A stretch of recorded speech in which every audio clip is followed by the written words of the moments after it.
Sim, eu sou o professor Bairros e no tutorial de hoje nós vamos ver... Nesse tutorial vou mostrar o concerto de um rádio Philips antigo e vou revisar o conceito do LC ressonante paralelo. Vamos lá? Em uma das minhas aulas, uma das minhas alunas, a Silvia, disse que tinha um rádio que era uma relíquia, uma lembrança dos seus pais, um rádio Philips muito antigo, daqueles a válvula, mas que tinha um defeito.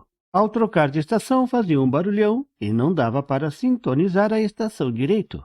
Então ela me perguntou se podia trazer para que eu arrumasse. E foi o que aconteceu. Ela trouxe e eu voltei ao passado consertando o rádio Philips. Esse é o diagrama do rádio.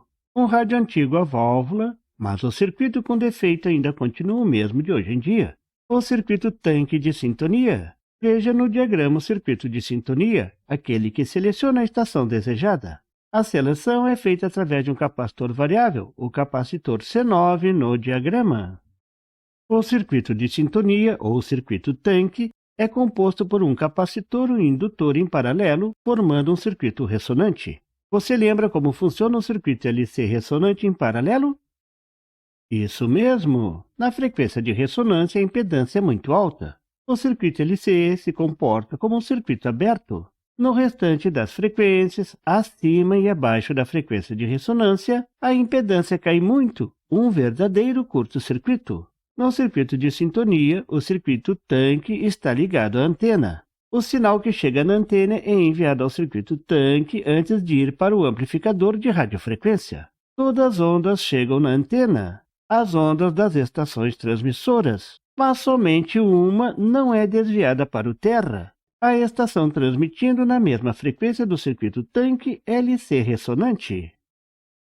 Esse circuito ainda é o mesmo hoje em dia, seja no rádio, TV, celular, no Wi-Fi, no controle remoto do portão automático.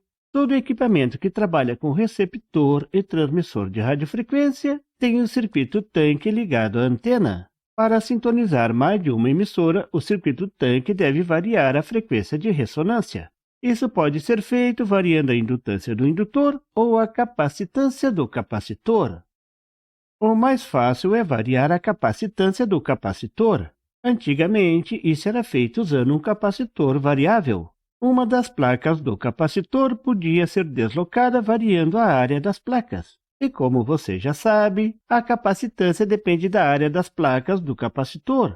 Só conta a área da região onde as placas estão frente a frente. No capacitor variável, um conjunto de lâminas estão presas a um eixo e podem ser deslocadas ao girar o eixo, variando a área entre as placas. Essa é uma forma de alterar a frequência do circuito tanque.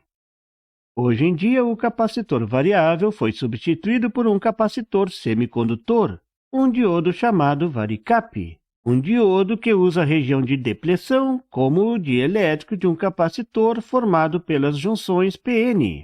Veja o símbolo desse tipo de diodo na figura. Note que esse diodo é similar a qualquer outro diodo olhando por fora. Tem a listra de cator e tudo mais. Para que a junção PN funcione como capacitor, o diodo tem que estar inversamente polarizado. Esse é o segredo. Se polarizar diretamente, o varicap se comporta como um diodo comum. Ao polarizar o varicap inversamente, a largura da região de depleção depende da tensão entre o anodo e o catodo. Assim, a capacitância vai variar em função da tensão aplicada no varicap. Isso torna possível sintonizar a frequência de forma automática. Basta o circuito de comando variar a tensão sobre o varicap. Não precisa mais girar o eixo. Veja o circuito usando o varicap. O potenciômetro varia a tensão inversa sobre o diodo, variando a capacitância. E assim a frequência de ressonância do circuito LC. Note que para o circuito AC, a fonte de tensão de corrente contínua não ata nem desata. Se comporta como um curto-circuito. A dimensão dos componentes do circuito tanque, tanto o indutor como o capacitor, é inversamente proporcional à frequência. Então, o varicap é muito usado hoje em dia porque as frequências são muito altas e a capacitância e a indutância do circuito tanque são muito pequenas, permitindo fazer circuitos minúsculos.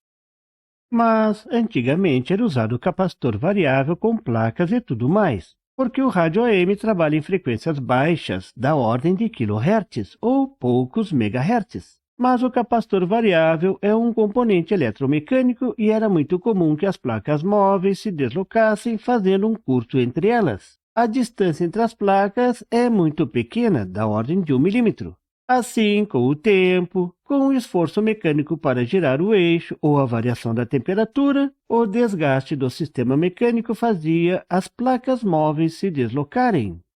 Ao tentar sintonizar uma estação, as placas encostavam umas nas outras em algumas regiões, fazendo um ruído muito desagradável e impedindo de sintonizar as estações.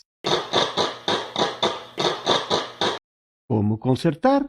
Simples. É só afastar as placas, reposicionar as placas. E o segredo estava em reposicionar todas de uma vez, não tentar mover só uma placa. Então a técnica era usar uma chave de fenda e um martelo. Opa, não precisava o martelo.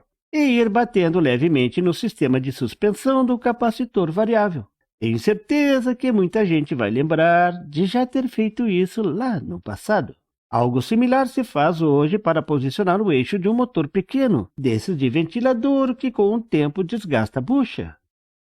Para identificar o local exato do curto, eu ficava medindo a continuidade com um multímetro, é claro.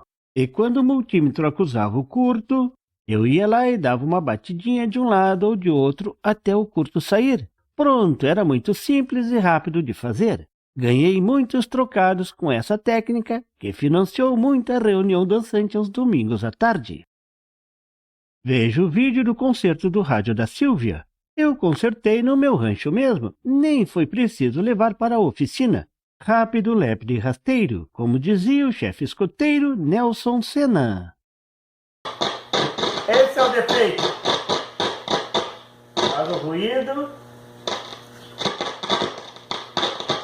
Outro ruído. É que não tá muito.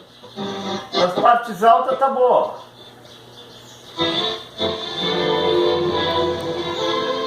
Olha, Rádio Continental, Rádio Universidade Federal do Rio Grande do Sul. Aê.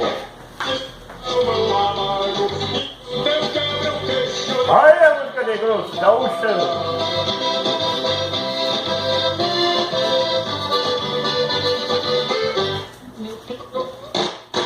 Vamos tirar esse defeito agora. Vou verificar o defeito agora.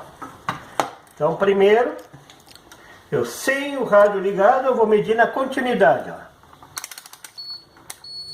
Do capacitor, nos terminais do capacitor, eu segui o fio, esse fio blindado, é um fio especial para altas frequências. Ligo ali e vejo, ó, tá dando continuidade.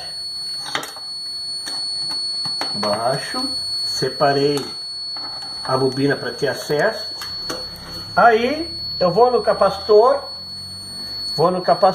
e dou uma ajeitadinha. Se sair o curto, tô vendo na continuidade, significa que é um problema de estrutura. Daí eu dou só um toquezinho de leve. Aí, já saiu. Procuro outro ponto, vê? Ó, tem um lá embaixo, pequenininho de nada, ó. E já melhorou.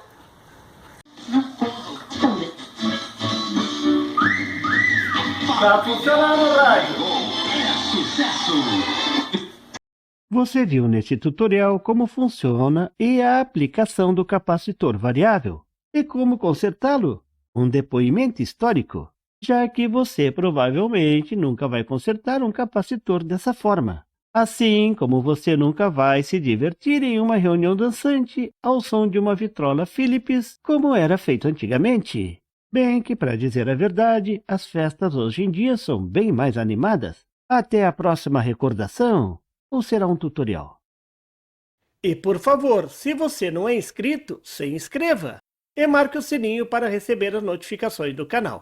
E não esqueça de deixar aquele like e compartilhar para dar uma força ao canal do Professor Bairros. E não tem site? Tem sim, é www.bairrospd.com.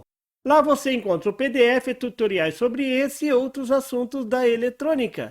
E fique atento ao canal do Professor Bairros para mais tutoriais sobre eletrônica. Até lá!